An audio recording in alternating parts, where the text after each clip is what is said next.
जाणे भक्तीचा जिव्हाळा, जाणे भक्तीचा जिव्हाळा, तूची दैवाचा पुतळा.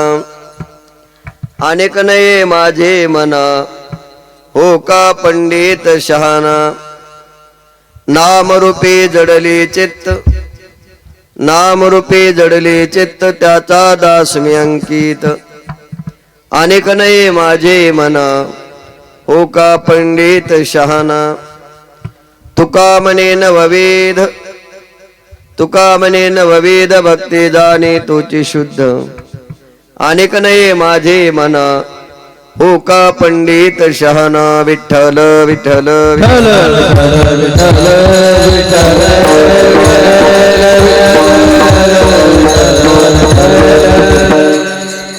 समचरण सरोजम सांद्रनीलांबुदाभं जगननिहितपानिं मंडनं मंडनानां. तरुण तुलसी माला कंजनं कंजनेत्रं, सदैधवलहासं विठ्ठलं चिंतयामि. पांडुरंगा करू प्रथम नमन, दुसरे चरण संताचिया. त्यांच्या कृपादाने कथेचा विस्तारू, बाबाजी सद्गुरु दास तुक. नमो ज्ञानेश्वरा, नमो ज्ञानेश्वरा, निवृत्ती उदारा सोपान देवा. मुक्ताबाई नमो त्रिभुवन पावनी, अद्यत्रे जननी देवाची. ज्यांचे गावी केला वास, त्यासी नसावी उदास. मस्तक हे पायावरी, या वारकरी संतांच्या. श्री संताचे माथा चरणावरी, साष्टांग हे करी दंडवत. किंवा शरण शरण एकनाथा पायी माता ठेविला. नका पाहू गुणदोष झालो दास पायांचा. सोडो पंत तथा कुणी जनतया मामासी बोलती. नामे शंकर शंकरा, शुभ करा निसंग जो संगती. पुण्यश्लोकीचा पुण्यनगरीचा मोती करा शुभ तू. ऐशा संतवरा शुभ करा, दांडे करा वंदितू. सेवेलागी सेवक झालो, तुमच्या लागलो निज चरणा. आओ स्वामी तुक या देवा, यावरी न करावा अविरू.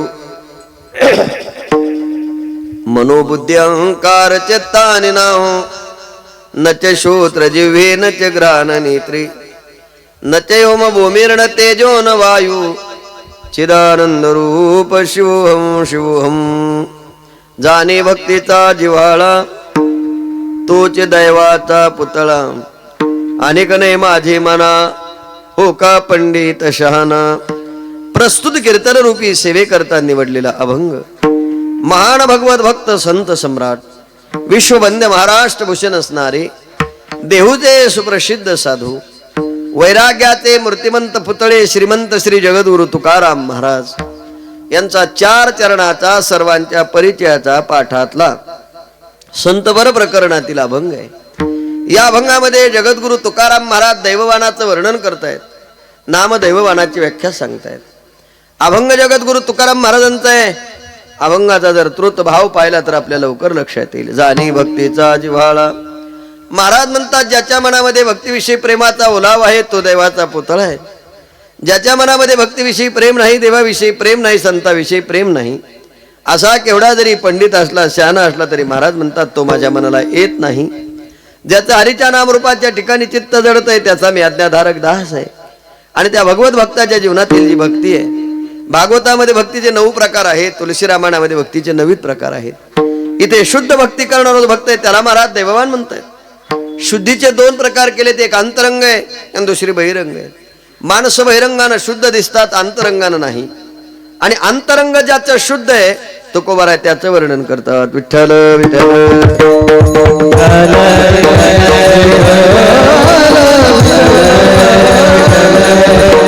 असा हा 4 चरणाचा शब्दशः भाव मी आपल्या समोर मांडलेला आहे. कीर्तनाला आरंभ करण्यापूर्वी थोडासा परिहार परिच्छेदन गरजेचा आहे. तो असा, चालू असलेला श्रीमद भागवत कथा ज्ञान यज्ञ सोहळा अखंड हरिनाम सप्ताह परमपूज्य सरजूदास महाराज पुण्यतिथी निमित्तानं अतिशय थाटामाटामध्ये हा उत्सव चालू आहे. आणि या उत्सवाकरता या कार्यक्रमाच्या निमित्ताने ज्यांचे कृपा आशीर्वाद आहेत ते परमपूज्य सरजूदास महाराज तपोभूमी आणि त्याचबरोबर तात्या दासजी महाराज, महंत सर्वानंदजी महाराज या सर्व मंडळीच्या द्वारा अतिशय थाटामाटामध्ये हा उत्सव चालू आहे। या ठिकाणी भागवताचार्य पंढरीनाथ महाराज पगार भाऊ संत शिवाई संस्थान शिऊर, वेळ दुपारी 2 ते 5 या ठिकाणी भागवत कथा चालू आहे। आणि या कार्यक्रमाच्या निमित्ताने वारकरी शिक्षण संस्था त्रिवेणी संगम साकेगाव मनूर साळेगाव या ठिकाणी अतिशय सुंदर असा हा उत्सव आहे। आणि या उत्सवामध्ये 2 टाइम कीर्तन आहे, ती सकाळचंही कीर्तन आणि संध्याकाळचं कीर्तन। कीर्तनाची वेळ फार छान आहे, 7 ते 9 आहे, म्हणजे आपल्याला भूक लागेपर्यंत कीर्तन संपणार आहे आणि झोपायच्या टायमाला तुम्ही तुमच्या घरी पोहोचणार आहे। जरी 10 मिनिटं लेट झालं असलं तरी मी 9ला कीर्तन संपवणार आहे, त्याची काळजी करू नका। या ठिकाणी महाराजांच्या पुण्यतिथीचा उत्सव आहे आणि या उत्सवामध्ये इथे संगीत विशारद, अलंकार, गुणवान, गायक, वादक महाराज मंडळी। माझा काही सगळ्यांचा जास्त परिचय नाही, पण चेहऱ्यानं सगळे परिचयाचे। मृदंगमणी महाराज आहेत, इकडे महाराज आहेत, बाबाजी बसलेले आहेत, इथेही महाराज आहेत। तुम्ही सगळे मायबाप श्रोते वर्ग आहे आणि माझ्यासोबत आलेले माझे सहकारी मित्र, वारकरी संप्रदायामध्ये अतिशय ज्यांचा जीवाचा आणि परिचय आहे, सर्व तरुण कीर्तनकारांना जे आदरानं ओळखल्या जातात ते आमचे योगेश महाराज शेजोळ या ठिकाणी उपस्थित आहे, त्यांना पण धन्यवाद देतो।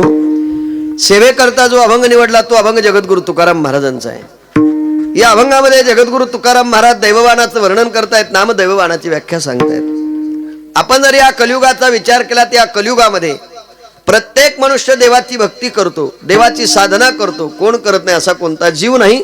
ज्ञानोबारांनी त्याचं वर्णन ज्ञानेश्वरीत केले बघा। देखे मनुष्य जात सकळ स्वभावता भजनशील। माऊली म्हणतात प्रत्येक माणसाचा स्वभाव आहे देवाची भक्ती करणं, कोण करत नाही असा कोणताही जीव नाही, कोणताच जीव नाही। इथे थोडक्यात उत्तर देऊ का, तुम्ही सगळे परमार्थिक आहे। माळ असणारी माणसं देवाचं चिंतन करतात आणि माळ गळ्यात नसणारी माणसं सुद्धा देवाचं चिंतन करतात। फक्त फरक एवढाच आहे, मंडपात नेऊन लावलेलं लग्न आणि बायको, पुढचं तुम्हाला सांगत नाही। विठ्ठल विठ्ठल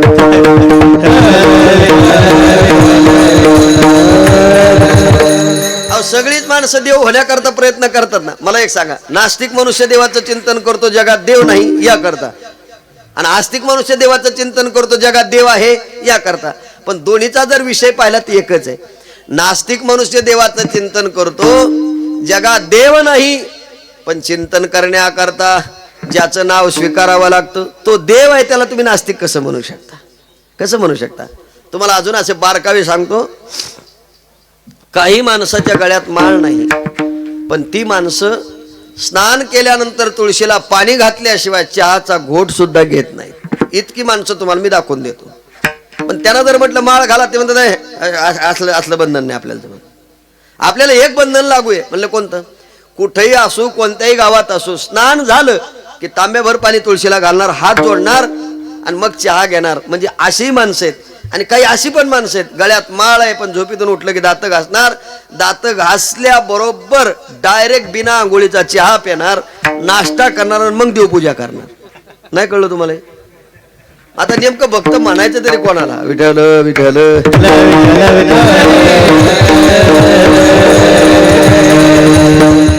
हे बघा, आस्तिक मनुष्य देवाचं चिंतन करतो आणि नास्तिक मनुष्य, हे बघा, नास्तिक कोणाला म्हणतात? देव ग्रंथ पंथ मानत नाही त्याला आपण काय म्हणतो? नास्तिक। पण चिंतन करताना कोणाचं निवडलं?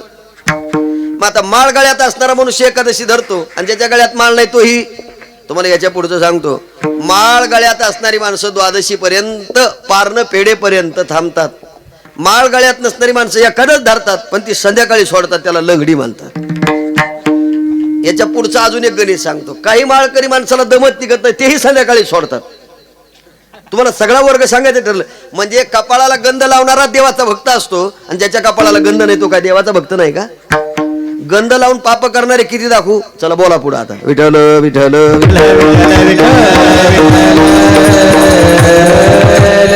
ज्ञानोबाराची उभी या करताच सांगितली, स्वभाव या माणसाचा। देखे मनुष्य जात सकळ स्वभावता भजनशील। माणसाचा स्वभाव आहे देवाची भक्ती करणं। कोण करत नाही? कोण करत नाही? सगळेच करतात, पण सगळे देव होत? बरोबर आहे ना? सगळे देव 99 पोरं परीक्षेला बसतात, सगळे फर्स्ट क्लासनं पास होत, सगळेच उभा राहतात, सगळेच निवडून येत. अजून काही सांगायची गरज आहे? गावात सगळेच पैसे घेतात, एखादा घेत नाही, पण पैसे घेतल्याशिवाय काय माणसं सगळ्या गोष्टीत काहीतरी अपवाद आहे का नाही? एखाद्यानं खून केला की त्याला कोर्ट निकाल देतं, याला फाशी झाली पाहिजे. पण कोर्टानं जरी फाशी स्वीकारली असली आणि निकाल दिला असला तरी त्यानं जर राष्ट्रपतीकडे दयेचा अर्ज केला तर त्याच्यावर विचार करण्याचा अधिकार आहे. म्हणजे नियमाला बाद सुद्धा नाही म्हणायचं काय प्रकारच नाही ते. पण मला याच्यातून काय सांगायचं ते नीट ऐका. माणसाचा स्वभाव इथे सांगितला. विठ्ठल विठ्ठल.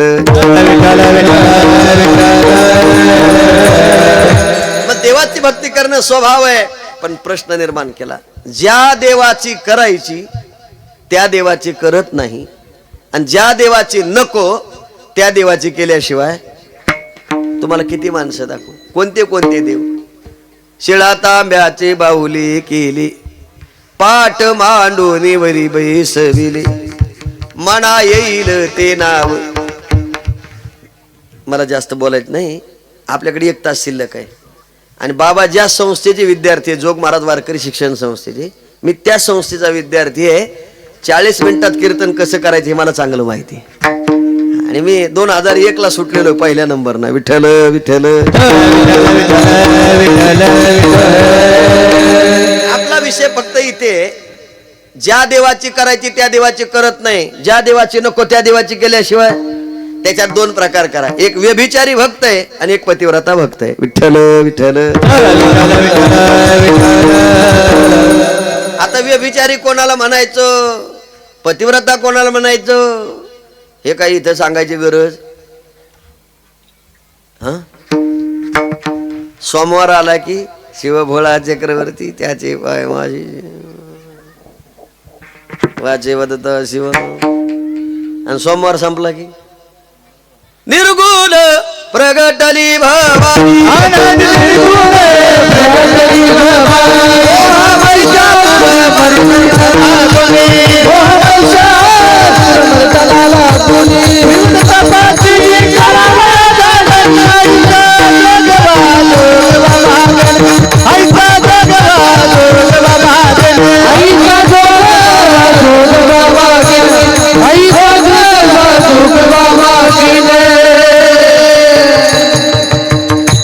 त्रिविध तापाचे करावया झाडणी. मी काय सांगितलं, अनादि निर्गुण प्रगटले भवानी, मोहमैषासुर मर्दना लागुनी. मंगळवारी देवीचा भक्त झाला, मंगळवार संपला, बुधवार आला. आता कुठं एक इठाबाई माझी पंढरीची आई, लगेच युगे 28 विठीवरी याला पंढरपुरात. बुधवार संपला आणि गुरुवार आल्यावर दिगंबर दिगंबर श्रीपद बोल. बेजार आहेत माणसं महाराज, सुधारणात काय कायला. बरं गुरुवार संपला आणि शुक्रवार आला की संतोषी मातेला निघाला. काल मला वाटतं काल परवाच काहीतरी ती आमुषा, आज आहे का काल आहे? मागचा गुरुवार मला वाटतं शेवटचा होता ना, मार्गशीर्षातला गुरुवार. कशात आलाय देव जाणे.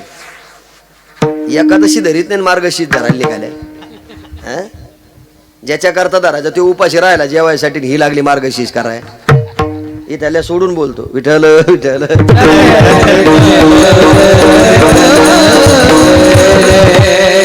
मी तुमच्या भक्तीची उपेक्षा करत नाही, पण जे करायला पाहिजे ते नाही ना. बरं ठीक आहे, शुक्रवारी संतोषी मातेचं झालं आणि शनिवारी शरण शरण हनुमंता तुम्हाला रामदूता.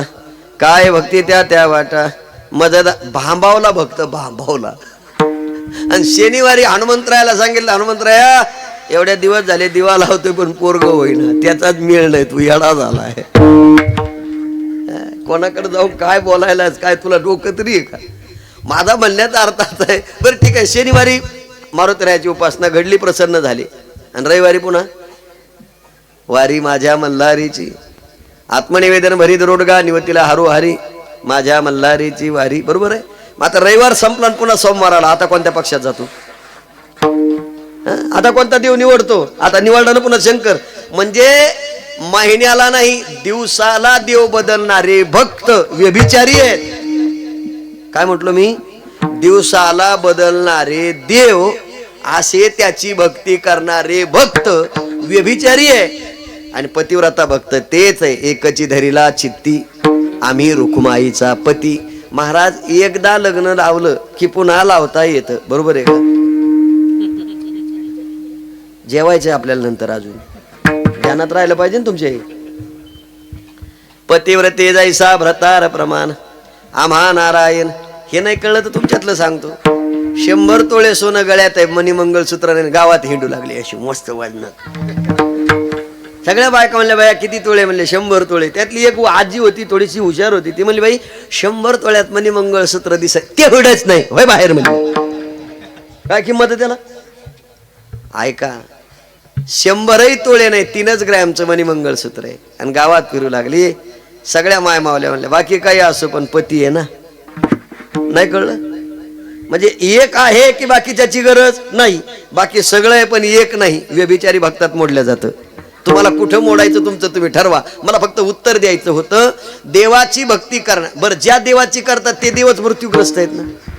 आपुल्या पोटा जे रडती मागते शेते अहो 1-2 पैसा द्याव धर्माला. आशीर्वाद लागेल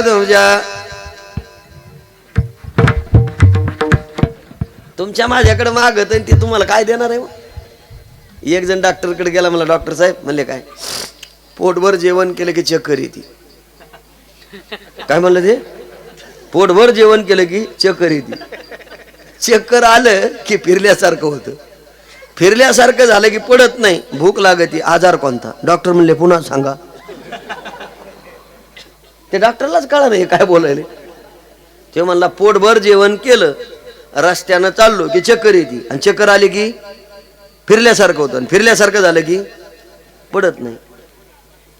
डॉक्टर म्हणे MBBS चा अभ्यास करायला पुण्याला गेलो होतो, पण त्या पुस्तकात असा प्रश्न आला नाही, उत्तर कुठं सापडायचं त्याला येईना. पण डॉक्टर हुशार होते. डॉक्टरने त्याला जवळ बोलवलं, एक सिरीज घेतली, त्याचं रक्त काढलं, लॅबमध्ये चेक केलं. म्हटलं तुम्हाला शुगरचं प्रमाण कमी जास्त आहे. म्हणले मग आता काय करावं लागेल? आता शुगर चेक करा, मी तुम्हाला गोळ्या देतो. ती लेवल करण्याकरता गोळ्या दिल्या. 1500 रुपयाच्या गोळ्या दिल्या. 15 दिवस खान, 15 दिवसांनी परत न जेवता माझ्याकडे शुगर चेक करण्याकरता या. त्या पेशंटनं सांगितलं पण 1000 बरा होईल ना, तुम्ही काळजी करू नका, घेऊन जा. जेवणाआधी जेवणानंतर 2 गोळ्या. हे घरी गेला यानं 15 दिवस गोळ्या खाल्ल्या. रोज 1 भाकरी खात होता, पण गोळ्या खाल्ल्यापासून 2 खाऊ लागला. 15 दिवसांनी गोळ्या संपल्या, डॉक्टरकडे गेला. डॉक्टरने विचारलं काही फरक पडला का गोळ्या घेतल्यापासून? डॉक्टर साहेब फरक एवढाच पडला, गोळ्याच्या अगोदर 1 भाकर खात होतो, गोळ्या घेतल्यापासून 2 चालल्या. डॉक्टर म्हणले 2 नाही 5 जाऊ दे, पण चक्कर थांबली का? म्हणले नाही. नाही म्हणल्यावर पुन्हा चेक केली शुगर. पुन्हा डॉक्टरने अजून 1 गोळी वाढवली आणि त्या गोळ्या गेल्या 3000च्या. पण म्हणला कवर खायच्या. म्हणला शुगर आणि डायबिटीजच्या गोळ्या, म्हणजे डायबिटीज आणि बीपीच्या गोळ्या ज्यांना चालू झाल्या त्यांनी मारताना सोबत न्यायच्या. त्या खिशातच ठेवायच्या आणि मारायचं. त्या खाली ठेवायच्या नाही, डॉक्टरला द्यायच्या नाही, कुठंच नाही. त्या कुठं न्यायच्या डायरेक्ट. आणि जर विसरून राहिल्या तर पिंडावर ठेवीत जा तुम्ही, नाही तर तुम्हाला व्हायचं याचा रोग आहे सगळं. हा, गोळ्या राहिल्या होत्या बाप्पाच्या, घेऊन जाय तिथं. माझा म्हणण्याचा भाव कळला तुम्हाला? हे सगळं घेऊन गेलं डॉक्टरकडे. डॉक्टरने याला 3000 रुपये. तुम्हाला काय करावं? ते आला इथं सप्त्याला. तुम्ही सगळ्याच्या पुढं सारखा माग अंधारात बसल्यात. इथं जवळ आहे ना, असं उजाडात आहे ना. जवळ म्हणजे आपल्या जुन्या भाषेत हाताजवळ आहे जरा. ते माग माग चालल्यात मांडपाच्या बाहेर. असू दे, आपल्याकडे ते कसं आहे, परवर पाहायला पुढे येतात, बाकी नंतर येत नाहीत. परवर कळतो ना लग्नातला, ते कुरड्या बिरड्या मोडा त्यात त्याचं काय असते, सुनमुख भुनमुख पाहायचं असल्यावर. महाराज कुठं पाहायचं यांना? हा, मला उत्तर द्यायचं होतं. काय सांगत होतो मी? हे 3000च्या गोळ्या घेतल्या आणि आलं. डॉक्टर म्हणे बाबा चेक कर. ते मला कमी होत नाही, पण त्यांनी त्या गोळ्या घेतल्या आणि घरी आला आणि ते आला सप्त्याला. सप्त्यात आल्यावर इथं 80 वर्षाचे आजोबा हरिपाठात पावले खेळत होते. ज्ञानोबा तुकाराम ज्ञानोबा. हे त्या आजोबाकडे गेला. म्हणलं आजोबा तुम्ही एवढ्या पावल्या खेळता, इतकं कचून जेवता, तुम्हाला काही आजार आहे का? आजोबा म्हणले मला अजिबात आजार नाही. म्हणले तुला? म्हणले मला शुगर आहे. कोण्या डॉक्टरच्या गोळ्या खातो? अहो म्हणला संभाजीनगरहून डायबिटीजचे स्पेशलिस्ट डॉक्टर येतात शिवूरला आणि त्यांची 500 रुपये फी आहे आणि आठवड्यात एकदाच येतात, त्यांच्या गोळ्या खातो. ते आजोबा म्हणले त्यांच्या गोळ्या खाऊ नको, तुझी शुगर कमी होणार नाही. म्हणले का? त्यांना शुगर झाली पुण्याच्या डॉक्टरच्या गोळ्या चालू आहे. कोणाला? तुम्हाला कळतंय का? डॉक्टरच जर पेशंट असेल तर पेशंट बरा होईल का? तुम्ही सगळेजण ज्या देवाकडे जातात ज्या देवाची भक्ती करतात ते देव तुमच्याकडे 4 पायाचं मागत आहेत, तुम्हाला काय देणार आहे? अरे जे अगोदर आपल्या पोटाकरता बेजार आहेत ते दुसऱ्याला काय देतील? आपुल्या पोटाचे रडते मागते शेते अवधान, आपुल्या आईची आणि कापिडी काय ते देईल. महाराज म्हणतात मी अशा देवाची भक्ती करत नाही, अशा देवाकडे जात नाही. महाराज तुम्ही कोणत्या देवाची भक्ती करता? तो हा देवाचा देव, तो हा देवाचा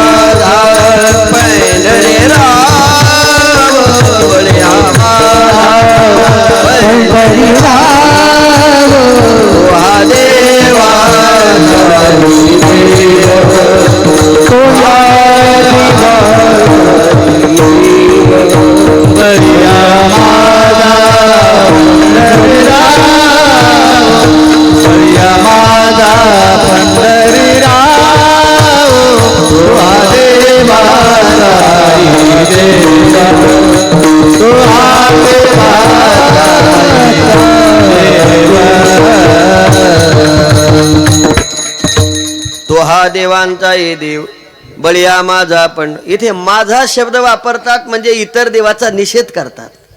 मी जे एवढे सगळं सांगितलं ना याच्यासाठीच सांगितलंय. इतर देव म्हणजे कोणते पुन्हा प्रश्न आहे. आपल्या पोटाचे रडते मागते शेते अवधान असे तुकोबाराय काय म्हटले माहितीये का? पोटा करता बेजार असणाऱ्या देवाला देव सुद्धा म्हणत नाही म्हणले मी. कोणाला? म्हणून बळिया माझा असे अजून एक प्रमाण सांगतो बघा. तो हा देवांचा हे देव काय कलिकाळाचा भीव. सगळ्या देवावर काळाची सत्ता आहे पण पंढरीचे पांडुरंग परमात्म्याची सगळ्यावर सत्ता आहे. म्हणून तुकोबाराय म्हणतात मी त्या देवाचा भक्त आहे. मग महाराज त्या देवाची भक्ती कशी करणार? अभंगाच्या पहिल्या चरणात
तुकोबारायने शब्द घालताना शब्द फार विचारपूर्वक घातला. जाणे मी सांगितलं देवाची भक्ती करतात पण करताना शब्द काय वापरला? जाणे.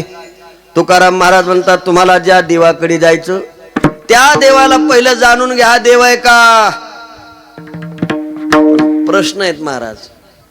इथं देव म्हणायचं कोणाला? बरोबर आहे.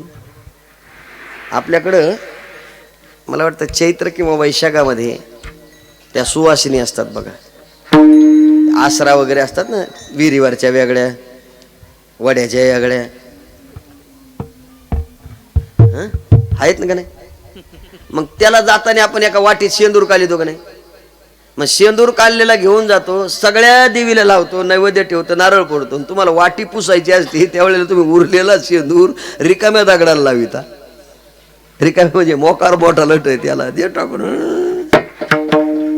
तुमच्या नंतर जी दुसरी येते ना ती पहिलं त्याला शेंदूर लावतील मग पुढच्या देवाकडे येते. म्हणजे आपली संस्कृती इतकी पवित्र आहे की दगडाला देव म्हणायचं. कशाला? बरोबर आहे का? म्हणजे इतकी पवित्र आहे ना. मग मी असं विचारतो, ज्याला देव म्हणायचा तो देव आहे का? हा, काही माणसं म्हणतील आम्ही लय जुने आहेत, आम्हाला माहिती आहे तुम्ही बहिणाबाईच्या जवळचे आहेत. इथं जवळच आहे ना. अहो, त्यांची स्तुती करण्याकरता ईश्वराला कमी पडावं लागलं, एवढा अधिकार होता त्यांचा. आम्ही कुठं बसतोय? आम्ही दगडा मातीत लोळणारी माणसं. बरं ठीक आहे, मग शब्द घालताना काय वापरला? जाणी. जाणे शब्दाचा सरळ अर्थ आहे ओळखणे. कोणत्याही व्यक्तीची ओळख पटल्याशिवाय आपण त्या माणसाच्या बोलण्यावर विश्वास ठेवत. बरोबर आहे. हा जाणे शब्द कधी होता माहिती आहे का तुम्हाला? जुन्या काळात मुलगा जर मुलगी पाहण्याकरता गेला तर जुने लोक म्हणायचे आमचा मुलगा आज जाणून घेण्याकरता गेला. जाणून घेणं म्हणजे पाहणं, त्याला पसंती म्हणतात, त्याला ओळख म्हणतात. आता हा जुन्या काळातला शब्द आता पसंती झाला. बरे, जाणून घेणं किती मिनिटाचं राहतं? म्हणजे मुलानं मुलगी पाहायची, मुलीनं मुलगा पाहायचा, दोघांना नाव गाव विचारायचं, हा कार्यक्रम किती मिनिटाचा असतो?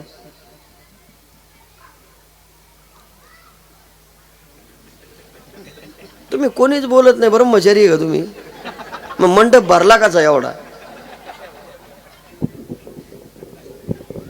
तुम्ही गेलते का? आई बाबड्या नाव सांग ना. काय? अरे काहीतरी सांग. सतीश आहे ना? सतीशराव, तुम्ही पोरगी पाहायला गेलते का? तुमच्या कपाळाला गंधे म्हणून विचारलं, कारण आपल्या भावकीची आहे तुम्ही. एक लक्षात ठेवा. गेलते का? गेलते. मग गेल्यानंतर तुम्ही तिथं बसले तेव्हा किती मिनिटं लागले तुम्हाला बसून बोलायला? 5 मिनिटं. त्यांनी त्यांचं उत्तर बरोबर दिलं, 5 मिनिटं. तुम्ही हो शेजारी, तुम्ही हा गेलते का? किती मिनिटं? 2 मिनिटं. त्यांनी बरोबर. तुम्ही 5 मिनिटं. माऊली तुम्ही 5 मिनिटं. हे बघा, 5-2 मिनिटं. सर्वसाधारण सगळ्याचं उत्तर हेच असणार आहे. पण माझं याच्या पाठीमागचं गमक काय सांगण्याचं ते हसण्यावर नेऊ नका. तुम्ही जी मुलगी पाहण्याकरता गेला तिला पाहण्याकरता लय तर लय 1 मिनिट. किती? 1 मिनिट. मामाची मुलगी असेल तर 5 मिनिटं, अनोळखी असेल तर 2 मिनिटं. आणि तेवढ्यात काय विचारलं जातं? नाव, गाव, शिक्षण, वय, जन्मतारीख एवढंच विचारतात. लगेच ती आपण काय असेल ते ठेवतो, ती पाया पडते, आपण काय द्यायचं ते देतो.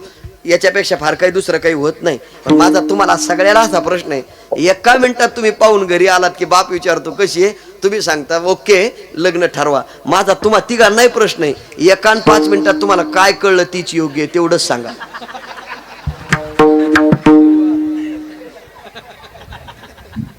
तुम्हाला खरं सांगू का? खरं 1 मिनिटात कळत नाही, 5 मिनिटात कळत नाही, आणि 50 वर्ष झाली तरी कळत नाही, हे वाईट आहे. या कळतच नाही महाराज. या फक्त कळाल्या मुख्यमंत्र्यालाच. कार्यक्रमच केला यांनी, हे दुसरं कोणालाच कळलं नाही. दुसरे इकडेच आपलं बाजू बेजार राहिले बाटल्या. 1500 कार्यक्रम केले यांनी. काय म्हणणं आहे तुमचं? तुम्ही त्यांना दोष नका देऊ. मी तुम्हाला प्रश्न विचारलेला आहे, हसण्यावर गेले तुम्ही, पण मला याचं अध्यात्म काय ते सांगायचं. तुम्ही ज्याला पाहिलंय ती धर्मपत्नी निवडायची, तिच्याकरता 1 मिनिट, 2 मिनिटं आणि 5 मिनिटं. माझं मत आहे 1-2 मिनिटात कळत नाही, निर्णय 7 जन्माचा घ्यायचा. किती जन्माचा? तुम्ही म्हणा 7 जन्म 3 असते. नाही मला माहिती, पण वडाला बांधायला जाते का नाही? का पिपळाला बांधते ती? वडाला बांधते का नाही? किती जन्मासाठी मिळावं म्हणून? 7 जन्म. हे कीर्तनापुरतं आहे. तुम्हाला आत्ताच उत्तर देतो. वर बायको भेटा असं कोणाला वाटतं त्याने वर हात करा. वाटत सुद्धा नाही हो, इतका त्रास आहे इथं. अहो तिथे भेटल्यावर आपण इकडे निघून जाऊ. चल रे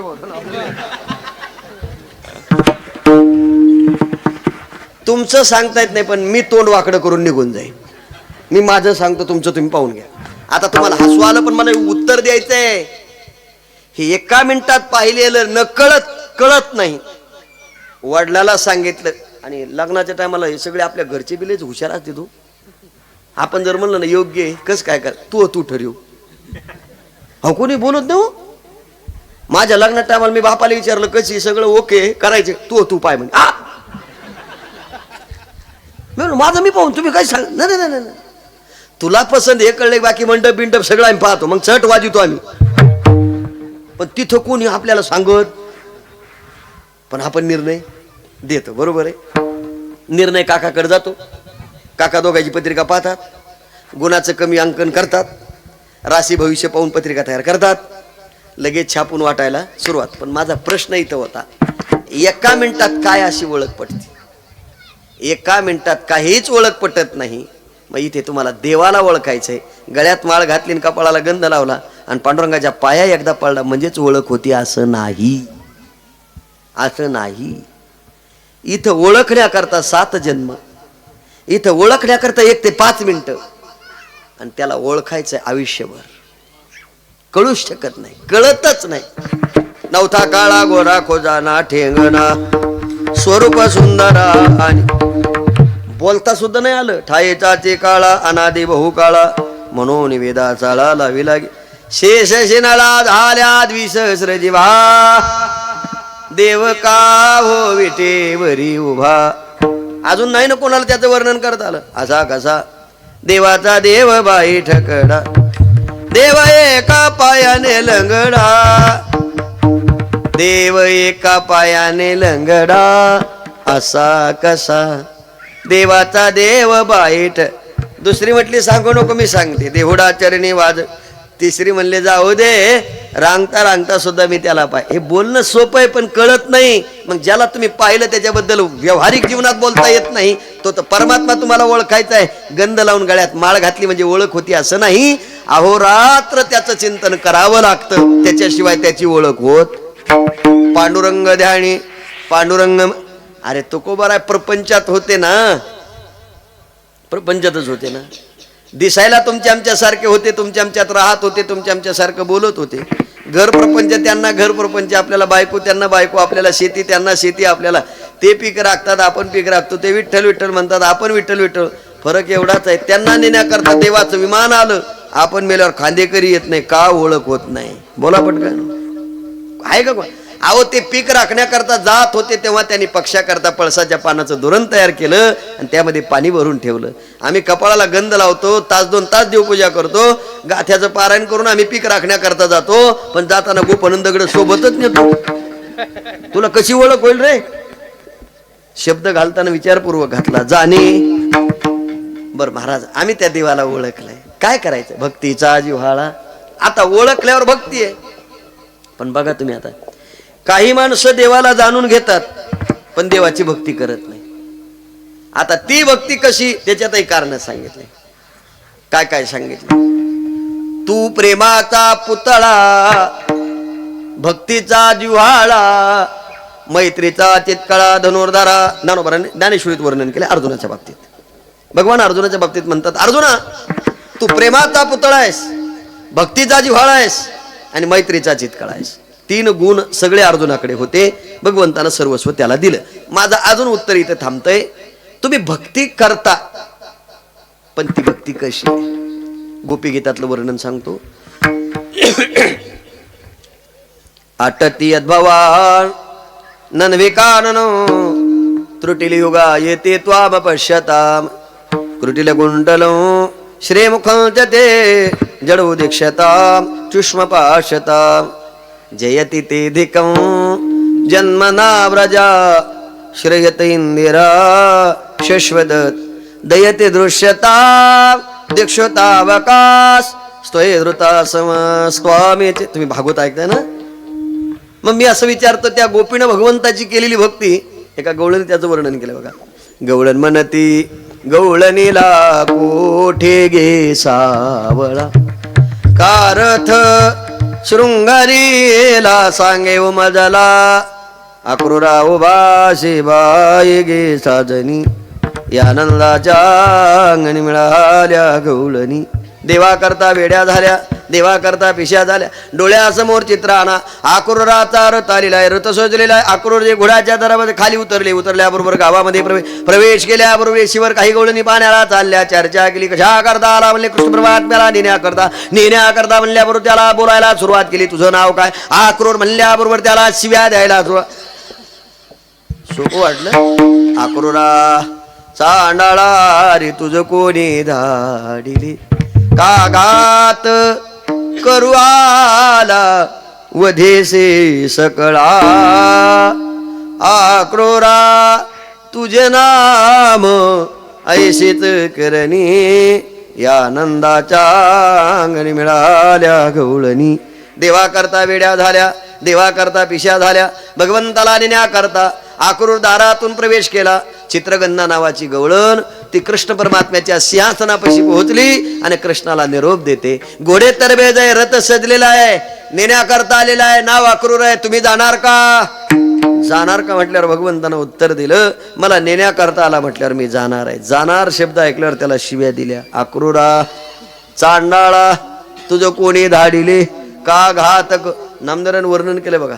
दुष्टा घातका दुर्जना, परतोनी आला शिका, नेतो प्रेम हिरावणी, आक्रूरा तुझे क्रूर करणी. कशाला नेण्याकरता आलास रे, तुला घेऊन जाता येणार नाही. पण चित्रगंधा देवाच्या जवळ बोलते. आक्रूरजी पोहोचतात. चित्रगंधेनं देवाला सांगितलं हाय. हा म्हटल्यावर भगवान उभे राहिले आणि भगवंतांना हातात हात दिला. तेव्हा ती म्हणते, कृष्ण अरे आम्हाला सोडून चाललास. तेरे बंसरे के नाद मै दीवानी बनी, दीवानी बनी मै दीवानी बनी. काय वर्णन केलंय. कन्हैया कन्हैया पुकारा करे, कहीं तो मिलेंगे बाके बिहारी, कन्हैया कन्हैया पुकारा करे. अरे देवा करता वेडी झाली ना रे, भगवंताला नेण्याकरता आलेला आहे ना. तिनं पाहिलं कृष्ण परमात्मा जातात की काय, म्हणून दारासमोर उभी राहिली. भगवान निघाले. नाथ महाराजांनी वर्णन केले बघा. भूमी पडल्या वज्रबाळी कुणत्या सांभाळी, नयनीच्या उदकाने बिजली धरणी, या नळाच्या मिळाल्या गवळणी. एवढ्या रडतात, रडण्यानं धरणी ओली झाली आणि सगळ्या गवळणी वेशीत थांबल्या. देवाला जाऊ द्यायचं नाही म्हणून सगळ्यांनी हात आडवे लावले. चित्रगंधा नावाची गवळण सगळ्याच्या शेवटी उभी आहे. भगवंतानं सगळ्याचे हात बाजूला केले आणि तिच्यापर्यंत पोहोचले. तिनं दोन्ही बाजूला असं घट्ट पकडलंय. कसा जातोच रे, तुला मी जाऊ देणार नाही. भगवंतानं सांगितलं, एवढ्या गवळणीला लोटलंय, तुलाही लोटते. तिनं सांगितलं, कृष्णा माझा हात लोटून जाऊ शकतो, माझी तुला विनंती आहे, तुला चॅलेंज आहे, माझ्या हृदयातून जाऊन दाखव. कोणाला? आणि देवानं जेव्हा हा शब्द ऐकला तेव्हा हात जोडले. चित्रगंधे सगळ्याचे हात लोटू शकतो पण हृदय लोटू शकत नाही. म्हणून परमात्मा कुठे आहे? अजून तिनं सांगितलं, जाऊन दाखव. भगवंतानं हात लोटला, जसा आहे तसाच हातात खडू घेतला. नाव चित्रगंधा असल्यामुळं तो गेला नाही म्हणून त्याकरता भिंतीवर चित्र काढलं. भिंतीवर स्वतःच्या भोया काढल्या, कान काढली, नाक काढली, डोळे काढली, मुख काढली, गळ्यात माळा घातल्या, बोटात अंगठ्या घातल्या, हिरे माणिक मोती गोळा केली, टोप तयार केला. कमरापासून वर भिंतीवर चित्र काढलं भगवंताचं. जसा होता हृदयात तसा तिनं काढला. आणि तिकडे भगवान रथात बसले ना, आक्रूराच्या पाठीवर थाप टाकली. चला चला म्हणण्याकरता थाप टाकल्यावर भगवंतानं म्हणजे आक्रूरानं मागं पाहिलं. जो नेण्याकरता आलता ना, देव रथात आहे पण मागं पाहिल्यावर देव रथात नाही दिसले, आक्रूराला भिंतीवर काढलेल्या चित्रात दिसले. त्यानं लगाम सोडून दिला आणि चित्राच्या दिशेने पळू लागला. कोण? आक्रूरजी. प्रत्यक्ष भगवान म्हणतात, आक्रूरा थांब, आक्रूरा. आक्रूर कुठं थांबतंय? आक्रूर डायरेक्ट चित्रापाशी पोहोचला, साष्टांग दंडवत घातला, चित्रगंधेला प्रश्न विचारला. चित्रगंधे, चित्राकडे पाहावं वाटतं आणि जीवन समर्पित करावं वाटतंय, पण चित्रामध्ये चूक आहे. चूक शब्द ऐकल्यावर उभी राहिली. आमच्याकडून काहीतरी चुकलंय म्हणून भगवान तुझ्या रथात बसला ना. सांग आक्रूरा, काय चुकलंय? जर चित्रात चूक असेल ना भिंतीवरच्या, तर पुरणपोळीचा नैवेद्य खात नाही तो, बासरी वाजवत नाही. काय चुकलं? आक्रूर म्हणले, चित्राला कान, नाक, डोळे, मुख, कमरापासून वर सगळं चित्र तयार केलंय, पण भिंतीवर चित्राला पाय काढलेली ही चित्राची चूक आहे ना. ती गवळण उभी राहते, ती सांगते, आक्रूरा मी का पाय काढले त्याचं कारण ऐक. ज्याला पाय होते त्याला नेण्याकरता रथवेशीत उभा केला. मी तुला विनंती केली नेऊ नको, तुला पाय होते, तू चालत चालत आला, सिंहासनापर्यंत पोहोचलास. आम्ही त्याला विनंती केली जाऊ नको, त्याला पाय होते, त्यानं तुझा हात धरला आणि वेशीच्या बाहेर थांबलेला जो रथ आहे तिथपर्यंत चालत चालत आला आणि तुझ्या रथात बसला आणि निघाला. न जाणू आक्रूरा, मी जर भिंतीवर चित्राला पाय काढले असते, या चित्राला जर तुझ्या हाताचा स्पर्श झाला असता, तर हे चित्र सुद्धा भिंती सगट चालत चालत आलं असतं, तुझ्या रथात बसला असताना निघून गेलं असतं. म्हणून मी या चित्राला पाय काढलेली भक्तीची पराकाष्ठा आहे. कोण? असा कोणताच मला माझं वैयक्तिक कल्पना सांगू का, जी गवळण भिंतीवर चित्राला पाय काढू शकत नाही, काटा येतो अंगाला, ती देवा करता किती वेडी झाली असेल. कधीतरी चिंतन करा. पती सुखाचा विसर पडला. अरे सर्वस्व त्यागलंय ना. बरं जाऊ द्या, एवढी गवळणी सारखी भक्ती तुम्हाला जमत नाही. संतांनी तुमच्या करता लय सवलती दिल्या. ही चतुर भक्ती आवडती देवा, संकल्पावी माया संसाराची. मग महाराज तुम्ही काय करा, तुमच्या संसारात घरादारात लेकरा बाळावर जितकं प्रेम करता त्यातलं थोडंसं प्रेम देवाकडे लावा. ही तुमच्या जीवनातली पतिव्रता भक्ती होऊ शकते. म्हणून वर्णन केलं जाणी भक्तीचा. आता दुसरा प्रश्न, जिव्हाळा. जिव्हाळा शब्दाचे दोन अर्थ आहेत. एक अर्थ होतो जिव्हाळी. जिव्हाळी नख काढताना लागते ना, आणि दाबून धरलं की रक्त बंद होतं. हा अर्थ नका इथं अभिप्रेत करू. इथे जिव्हाळा शब्दाचा अर्थ असा आहे, आपण शेतकरी आहेत, मी पण शेतीतलाच माणूस आहे. विहीर खोदल्यानंतर ज्या विहिरीला झरा लागतो, झरा आपल्याकडे त्याला पाझर म्हणतात, ज्या झऱ्यात ओलावा असतो, सातत्य असतं, जो कोणत्याच ऋतूत खंडित होत नाही, असा भक्तीचा जिव्हाळा ज्याच्या अंतकरणात असतो त्याला दैवाचा पुतळा म्हणतात. ज्ञानोबा त्याचं वर्णन करतात. वर्षा काळी सरिता जैसे चढू लागे पंडुसुता, तैशी नेचे नवे भजता श्रद्धा दिसे. मग महाराज ही जिव्हाळा भक्ती आहे. पण त्या जिव्हाळा भक्तीत आणि भक्तीत प्रेम पाहिजे का नाही. इकडे जिव्हाळा इकडे भक्ती, पण मधी काय प्रेम. आपलं प्रेम मधीच आहे, मधी पण नाही. नाही कळलं, शब्द तेच आहे. आपलं प्रेम मधीच आहे आणि मधी पण. आपलं प्रेम म्हणजे स्वार्थी. जोवरी चाले दादा तोरी बहीण म्हणे दादा. काही बहिणीवाल्या हसत असत्या, ते पाहिजे होते ऐकायला. आता कळलं लय बहिणीचा उल्हास होता. पण तुमचं पण सांगतो ना, आदनस्य स्वभार्या अपि अवमन्यते. भार्या म्हणजे बायको आदर करते. कधी मकर संक्रांतीला न विचारता साडी आणली की, आणि जर न विचारता आणली नाही, साडीच घेतली नाही तर अनादर करते. त्याच्या डोंबल्यावर घाला. कोणाच्या श्लोकात त्याचं वर्णन आहे. स्वभार्या अपि अवमन्यते. अजून एक प्रमाण सांगतो, जोवरी चळन गा तोवरी म्हणती माझा, मानिती लहान तोर देव सुखाची काजा. इंद्रिय मावळली आला बागुल. हे लोक कुठपर्यंत रे, जोपर्यंत आपल्याकडं दाम आहे तोपर्यंत लोकांचं आपल्याकडं काम आहे. एकदा दाम संपला की कोणाचं आपल्याकडं. मी असं वैयक्तिक म्हणत असतो, मुलगा लग्न होईपर्यंत आई आई म्हणतो का नाही. आई आई आई. एकदा का ही काड्याची पेटी घरात आली, चुकलं का काही, मग काडी पेटती पेटी पेटती. आई विसरतो आणि बाई तयार होतो. मग उलट आईलाच म्हणतो आई. ती कुठं आहे. आई म्हणली शेतात आहे. मग ती जेवली का. अरे हिनं जन्म द्याला, हिला विचारणं. उपट सोंब्या. मला हेच कळत नाही हो. म्हणजे इथलं सोडून बोलतो बरं माफी मागून. अरे बायको काय कोणचं औषध आणते तेच कळत नाही हो. इतका माणूस बदलतो 7-8 दिवसातच लगे ओकेच होऊन जातो. कसले इंजेक्शन आहे काय देव जाणे बो. मला काही अजून सुधारलं नाही, पण तुम्हाला सुधारलं तर पहा. मी माझ्यावर घेतलंय. मला उत्तर द्यायचंय. प्रेमाचं कुठेही डेकोरेशन करता येत नाही. प्रेम कुठे आहे कोणाला सांगता येत नाही, आणि प्रेमात काय दडलंय कोणाला पाहता येत नाही. महाराजाचं असं म्हणणं आहे, प्रेम नये दाविता प्रेम नये बोलता, आणि आपुलिया चित्ता चित्त जाणे. सांगता येत नाही कुठे, सांगता येत नाही कुठे, जागा कुठे, पण माणसं रेल्वे खाली का जाते. कशामुळे जाते. विशेषच गोष्टी येतो या. तुम्हाला खरं सांगू का, 4 भिंतीची चारी बाजूने भिंत आहे आणि एक दरवाजा आहे. त्या घरामध्ये अंधार आहे, अंधार. तो अंधार घालवण्याकरता गरज कशाची आहे? दिव्याची. दिवा लावला की अंधार, दिवा लावल्याबरोबर अंधार जातो. पण एक लक्षात ठेवा, दार उघडल्यावर दिवा राहतो का? दार उघडलं की बाहेरची हवा आत आली की दिवा इजला. तसं प्रेमरूपी दिवा जोपर्यंत हृदयरूपी घरात आहे तोपर्यंत इजत नाही. एकदा तो चव्हाट्यावर आला, चव्हाट्यावर म्हणजे हे वाटाव,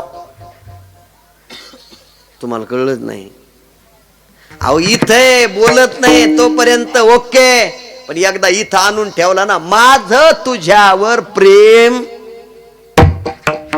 असं म्हणणं म्हणजे आपल्याच हाताने इजून घेणं. सत्य वे, परिस्थिती तशीच. आणि जे म्हणत असतील ते स्वार्थी आहेत.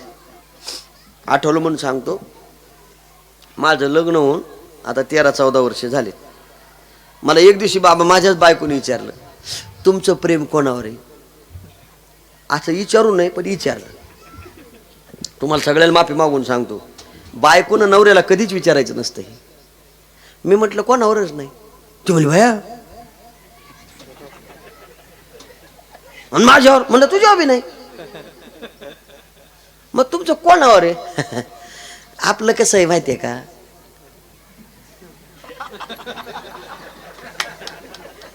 ती म्हणली कसं म्हणजे रेल्वे स्टेशन सारखं? रेल्वे तरी लांबलंच काय. आपलं असं आहे, जर प्रेम कोणावर आहे असं म्हणायचं असेल तर प्रेम करण्याची जागा मला दाखव, मी तिथे करतो. ज्या जागेला नाव नाही, ज्या जागेला रूप नाही, पण जी जागा पाहिल्यानंतर माणसाचं हृदय तिथपर्यंत पोहोचू शकतं, हे हृदयातलं असलेलं कोणाला दाखवता येत नाही. आणि माझं तुझ्यावर आहे म्हणणं म्हणजे कमी करून घेणं आहे, कमी करून घेणं आहे. यातला पुरावा पण देतो, जर तुम्हाला तसं वाटत असेल पेपर मधलं शास्त्रातला पुरावा सांग. एक दिवशी पार्वती शंकर बसले होते निवांत, आणि बसल्यावर पार्वतीने विचारलं, का म्हणले काय तुमचं माझ्यावर किती प्रेम आहे? पार्वती म्हणली, शंकर म्हटले पार्वती किती प्रेम आहे, तू सोडून जगात प्रेम करण्याकरता दुसरी वस्तूच नाही. पार्वती म्हणले मग त्याला पुरावा कशाला? प्रेमाला पुरावा नाही. पण पार्वतीनं विचारलं, पार्वतीने विचारलं, शंकर म्हणले पुरावा नाही. ती म्हणली मग खरं सांगा बरं. भगवान शंकर म्हटले, तू या जगात महान पतिव्रता आहे, तू सोडून या जगात दुसरं कोणी पतिव्रत धर्म स्वीकारलेला नाही, म्हणून माझं तुझ्यावर म्हणले पुरावा. शंकर म्हणले डोळे झाक. कोणाला? पार्वती म्हणले मी डोळे झाकले, तुम्हीच समजायच्या शिवरला गेले तर. भगवान म्हणले तेवढा तर विश्वास तू. डोळे झाकले पार्वतीनं, आणि भगवंतानं काय केलं कळण्याकरता माहितीये तुम्हाला? डायरेक्ट अर्धनारी झाली. अर्धनारी म्हणजे एक अंग पार्वतीचं आणि एक अंग स्वतःच. आणि पार्वतीला सांगितलं डोळे उघड. पार्वतीनं डोळे उघडले, भगवान तसे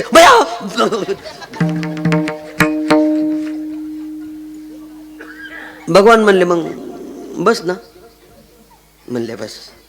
आहे का नाही? म्हणले आहे. म्हणले मग पुन्हा जसे होते तसे आता होता येत नाही म्हणे. एवढं बोलले पण पार्वतीने हात जोडले.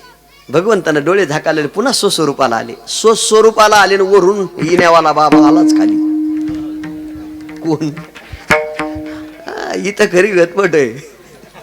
नारायण श्रीमन नारायण नारायण नारायण नारायण श्रीमन नारायण. नारद महर्षीला पाहिल्यावर दोघांनी वंदन केलं. वंदन केल्यावर नारदानं विचारलं, आई साहेब आज फार खुश दिसता, शेजारी बसलेलं पाहिलं. शंकर म्हणले चावडीवर दरोडा हाणलाय. म्हणले काय झालं? लयच गुलगुल चाललं होतं काय? तुम्हाला काय करायचं? असं म्हणतात नवरा बायकोचा संवाद ऐकू नये, पण बायाला भलती सबक कान लावून ऐक. त्याचं काय चाल काय ऐकायची? पुढच्या जन्मात कोण होतं ते सांगू का? मग सांगू का? सांगा. ते असं उलट असतं बघा, ते झाडाला टांगलेलं. हा, कावळा नाही. कोणाचं ऐकायचं नाही कधी. आता त्याच्या मागे गेलो तर पुन्हा जास्त चिडत्याल माझ्यावर आहे. हा, माझं उत्तर इथंच थांबवतो मी. पार्वतीनं तसं विचारलं, भगवान शंकर म्हणजे बरोबर आहे. नारद महर्षी म्हणले पण एवढ्या मोकळ्या नदीत इथं काय करता तुम्ही पार्वतीला बसवून? म्हणले काही नाही, पार्वतीचा प्रश्न आहे, माझं तुमच्यावर प्रेम आहे का? तर मी म्हणलं आहे. तर पार्वती म्हणले दाखवा. त्याच्याकरता मी पार्वतीला दाखवलं. नारद फार हुशार. नारद म्हणले पार्वतीला जे दाखवलं ते पाहायला पार्वती होत्या, मी नव्हतो. म्हणजे तुम्हाला कळलं का नाही? भगवान म्हणले आला का आता बँकेतच आम्हाला पैसे काढायचे काम आमच्या. पण म्हणले काय दाखवलं? म्हणले नारदा तुम्ही डोळे झाका. कोणाला सांगितलं? नारदाला. आणि पार्वतीला सांगितलं डोळे झाका. दोघांनी डोळे झाकल्यावर भगवान पुन्हा तसेच झाले ना जसे होते पहिले, म्हणजे अर्धनारीने झाले ना. हे नारदानं पाहिल्यावर हात जोडी म्हणे प्रभू. आई साहेब, कोण म्हणतंय? नारद महर्षी. आई साहेब बघा किती जीव आहे तुमच्यावर, बघा ना कशी दिसते. हिरवीगार साडी अर्धी आणि अर्ध ते बोले बाबा. हे सगळं पाहिल्यावर नारद म्हणले चला मग मुक्कामाला जाऊ आपण आता. म्हणले कुठं? संभाजीनगरला. म्हणले हे सगळे लोक गोळा होतील नाही असं सगळं लटामट. म्हणले मग काय करायचं? म्हणले जसे होते तसे. असं म्हणल्यावर भगवान शंकर म्हणले नारदाला तुम्ही आल्यावर होता येत नाही म्हणे. म्हणजे अर्धनारी होण्याचा मंत्र येतो पण पुन्हा आहे तसा व्हायचा मंत्र मला येत. विनंती केली जसे होते तसे व्हा. भगवान जसे होते तसे झाले. भगवान शंकर निघून गेले. पार्वती माता नारद महर्षी बसले. दोघांचा पुन्हा हा सगळा संवाद झाला. नारदाने विचारला आई साहेब एवढा जीव जर तुमच्यावर असेल तर तुमच्यासारख्या जगात महान पतिव्रता कोणी नाही. खरंच नाही का नारदा? म्हणले कोणीच नाही. खरंच नाही का? नारद म्हणले खरंच नाही, पण इथं कोणी ऐकण्याकरता नाही म्हणून सांगतो.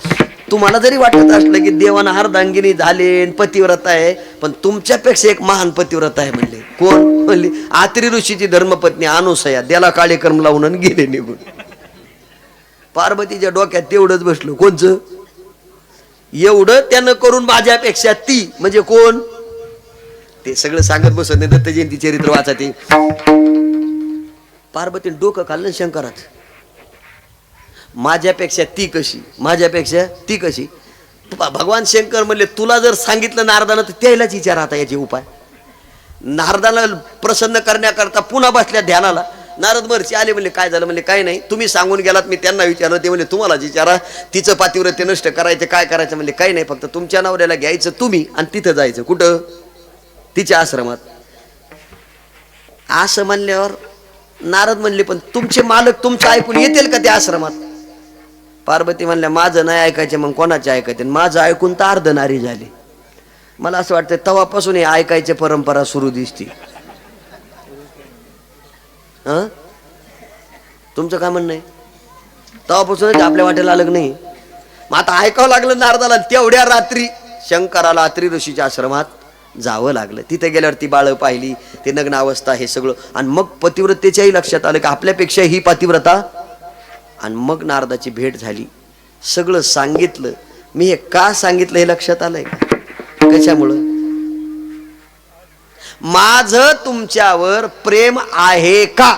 माझं उत्तर एवढंच आहे. नारदानं विचारल्यावर सुद्धा भगवंतानं दाखवलं, पार्वतीनं विचारल्यावर दाखवलं, पण शेवटी प्रेम दाखवता येत नाही. प्रेम नाही दाविता, प्रेम नाही बोलता, आपुलिया चित्ता चित्त जाणे. पण तुमचं माझं प्रेम स्वार्थी एका सुभाषितकारानं म्हटलंय बघा. नवारे पतिप कामाय पतिप्रिय भवती, आत्मानस्तु कामाय पतिप्रिय भवती. नवारे मित्रस्य कामाय मित्रं प्रियो भवती, आत्मानस्तु कामाय मित्रं प्रियो भवती. नवारे सर्वस्य कामाय सर्वं प्रियो भवती, आत्मानस्तु कामाय सर्वं प्रियो भवती. या जगातले सगळे लोक एकमेकावर प्रेम करतात, त्यांचा स्वार्थ आहे. निस्वार्थी प्रेम करतात ते संत आहे. आणि अशी प्रेम स्वरूप भक्ती ज्यांच्याकडे आहे तुकोबार त्यांना दैवाचा पुतळा म्हणतात. जाणी भक्तीचा जिव्हाळा उत्तर दिलं तोची दैवाचा पुतळा. पुतळा शब्दाचे 2-4 अर्थ आहेत. तांब्याचा, मातीचा, दगडाचा, सोन्याचा. मग इथे कोणता घ्यायचा? प्रत्यक्ष दैव ज्याच्या रूपानं प्रगट होतोय तो दैवाचा पुतळा. पण दैवाचा म्हणजे काय? दैव जैसे कौतिके काहीच दैन्य न देखी. आम्ही दैवाचे दैवाची दास पंढरीरायाची. जे पंढरीरायाचे दास झाले ते दैवाचे, जे पंढरीरायाचे दास झाले ते भक्तीचे, आणि जे पंढरीरायाचे दास झाले ते प्रेमाचे पुतळे. आता तुम्ही कोणाचं व्हायचं तुमचा प्रश्न आहे, पण इथे दैवाचा पुतळा म्हणतात. ज्ञानोबा वर्णन करतात बघा. दैव जैसे कौतिके काहीच दैन्य न देखे. सगळेच दैववान होत नाही, सगळेच श्रीमंत होत नाही, सगळेच गरीब होत नाही, सगळेच गोरेपान होत नाही. काही ना काहीतरी बरोबर आहे ना.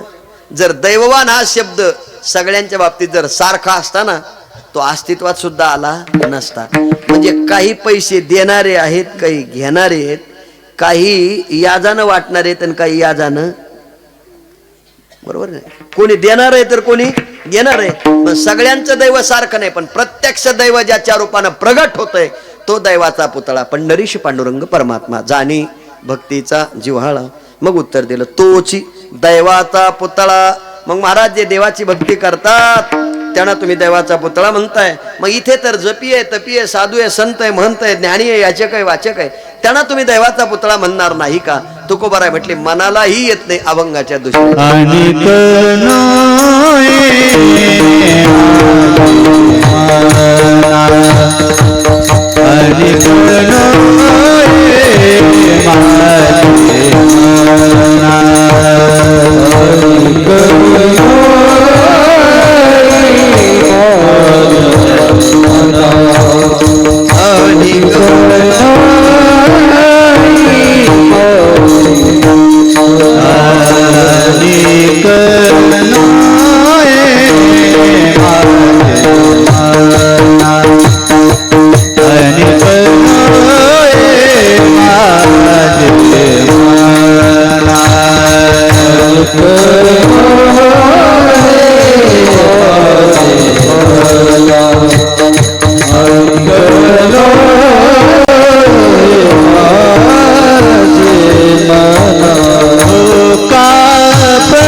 अनेक नाही माझे मना होका पंडित शाना. मी सांगितलं सगळे सारखे नाही, पण इथे शब्द फार छान वापरला. अनेक नाही माझे मना. अनेक शब्दानं सगळे आले, ज्ञानोबाराची उभीच आहे बघा. तरी ज्ञानापयशे होईल प्रज्ञा परमानुगाना घेईल. सर्वस्व सकळ शास्त्राचे येईल सर्वस्व आता. माऊली म्हणतात 6 शास्त्र 18 पुराण जरी पाठ असतील तरी तुकोबाराय सांगतात अनेक नाही माझे मना. म्हणले तो ज्ञानी आहे, जपी आहे, तपी आहे, साधू आहे, संत आहे, महंत. अनेक नाही माझे मना होका पंडित शहाणा. काही म्हणले पंडित आहे, काही म्हणले शहाणा आहे. आता इथे पंडिताची व्याख्या काय केली माहिती आहे का? शतेषु जायतेषु सहस्रेषु च पंडिता वक्ता सहस्रेषु दाता भवती वानवा. हजारात एखादा पंडित आहे, हजारात एखादा शान आहे. सगळे शाने नाहीत आणि सगळेच काही माणसं पंडित आहे पण शाने नाही, आणि काही शाने आहेत तर तुम्हाला नाही कळलं. काही माणसं शाने आहेत, 6:45 येतात. काही माणसं अतिशाने चाल झाल्यावर येतात. काही माणसं 150 आहेत, ज्ञानदेव तुकाराम झाल्यावर पंक्तीला येतात. त्यांच्याबद्दल काय खेद करायची काय गोष्ट नाही. त्यांचं ठरलेलं आहे, उरकलं की काय म्हणणं आहे. काही शहाणे आहेत, काही अतिशहाणे आहेत, काही. पण इथे शहाणा पंडित पुन्हा प्रॉब्लेम आहे. एका हॉस्पिटलचं नाव आहे येड्याचं हॉस्पिटल. हॉस्पिटलचं नाव काय? येड्याचं. डॉक्टर कसे असतील?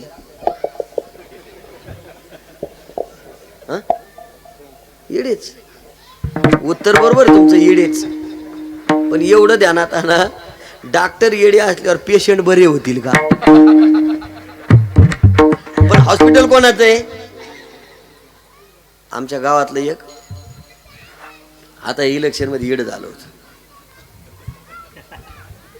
त्याच्या कोण्या माणसाला तिकीट नाही मिळलं, त्याच्या डोक्यात ते गणगण बसली आणि ते झालं पागल. आणि त्याला आणलं येरोड्यात पुण्यात. मला त्याच्या आईनं फोन केला, म्हणले त्याला भेटायला जा. कोणाला? मी म्हणलं काय झालं? म्हणले काय नाही, ते काय त्याला डोक्यावर परिणाम झालाय.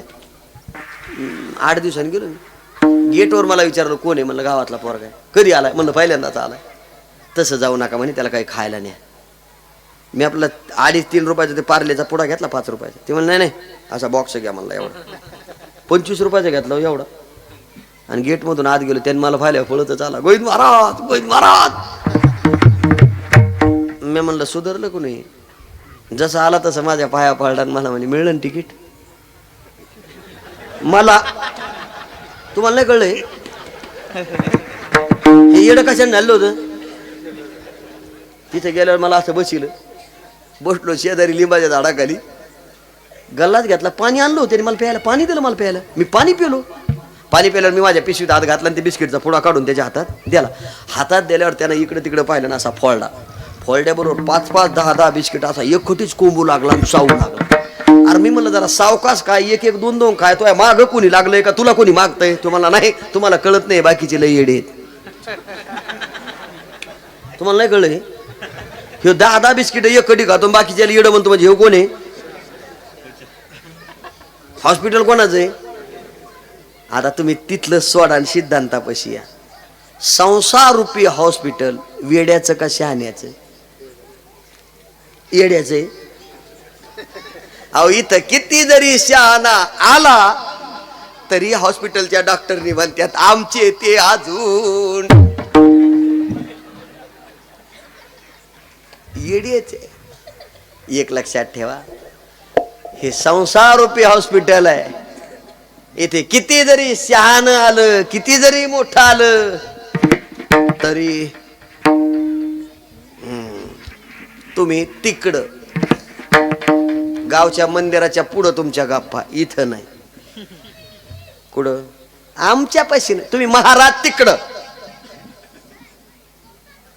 हो, मुख्यमंत्र्याची असली तरी बोलत असेल ना, आपण थोडंच ऐकायला आहे तिथे. पण बोलत असेल हे तर निश्चित आहे का नाही? कोणाची असू द्या ना. मी काय म्हटलो, हे हॉस्पिटलच वेड्याचं आहे. इथं शहाणा सापडत नाही, पण तुम्हाला शहाणा शोधायचा आहे. शहाणा शोधायचा आहे. कुठे मिळेल? शहाणा तो धनी, तुका म्हणे सोपे आहे सर्वाहुनी. कोणता शहाणा पंडित पाहिजे? पंडित तो बाला नित्य भजे जो विठ्ठला, जो सतत विठ्ठलाला बसतो, असा शहाणा पंडित आहे. आणि त्याचं वर्णन केलंय. नामरूपी जडली चित्त त्याचा दासमे अंकित. ज्याचं चित्त हरीच्या नामरूपाच्या ठिकाणी जडलंय, नामरूपाच्या ठिकाणी जडलंय, तो पंडित आहे. पण महाराज, नामरूपाच्या ठिकाणी चित्त जडणं योग्य आहे का? कारण ते प्रत्येक वस्तूचे 5 रूप पंचदशीकाराने केले बघा. अस्ति भाती प्रेम रूपम नामम च अंश पंचगम आद्यत्रयम ब्रह्मरूपम माया रूपम तद्वयम. एकटं नाम घेऊन चालत नाही, एकटं रूप घेऊन चालत नाही. नाम आणि रूप जे अखंड घेतात त्यांच्याबद्दल बोलतात. नामरूपी जडली चित्त त्याचा दास मी अंकित. मग महाराज म्हणतात मी त्याचा दास आहे. आणि त्या भगवत भक्ताच्या जीवनात त्यांची भक्ती सांगितली.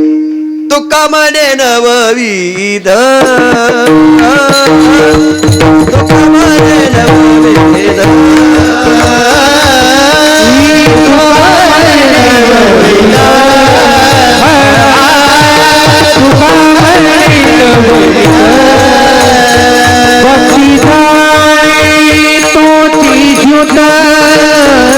भक्ति जाने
कुमार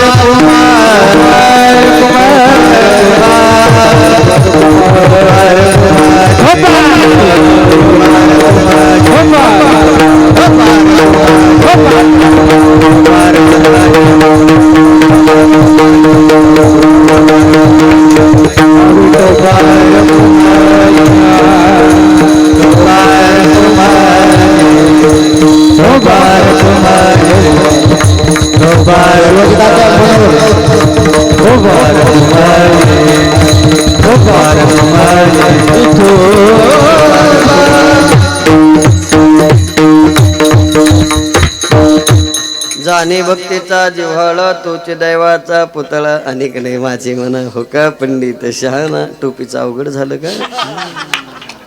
अरे आम्ही पकवाच्यापासून टोपी गोळा करीत आलो. तुका बरे लववेद भक्ती झाले तुझे शुद्ध.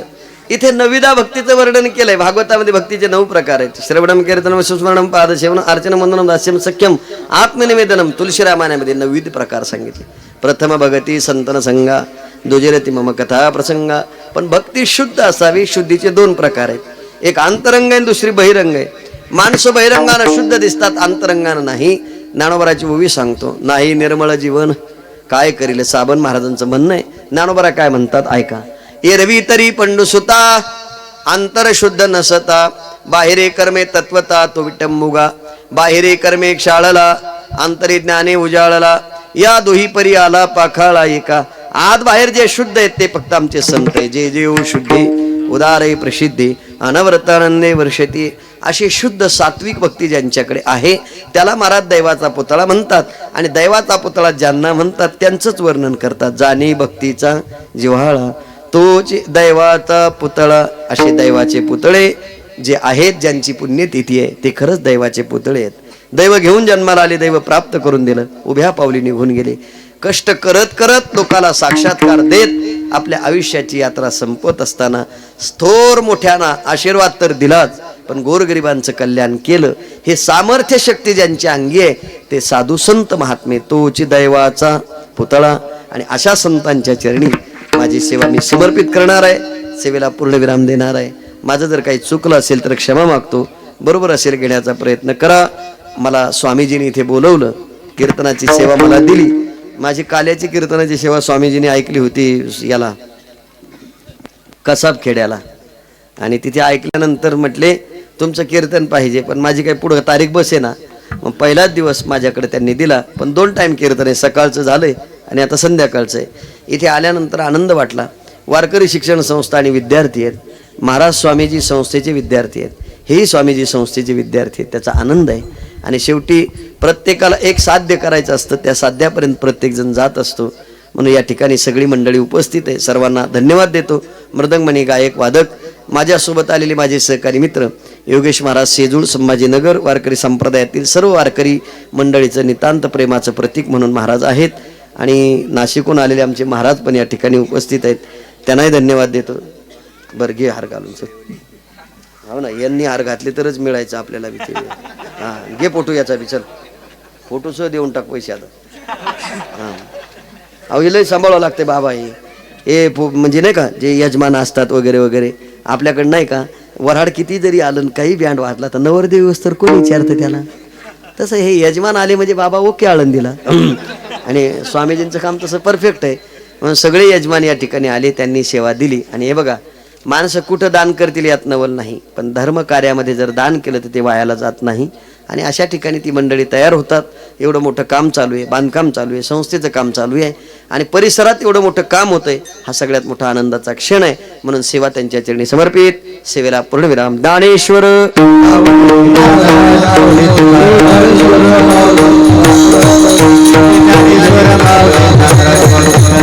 ईश्वरा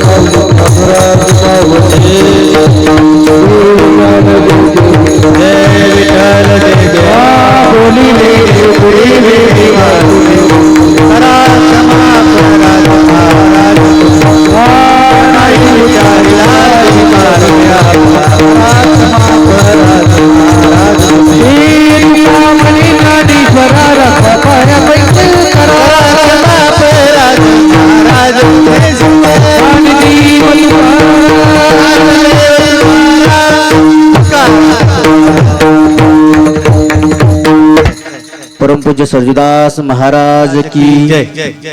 भगवंताच्या कृपेने साधू संतांच्या आशीर्वादाने परमपूज्य तात्यादाजी महाराजांच्या आशीर्वादाने चालत असलेला अखंड हरिनाम सप्ताह ग्रंथरा ज्ञानेश्वर अखंड हरिनाम सप्ताह या ठिकाणी चालू झालेला आहे।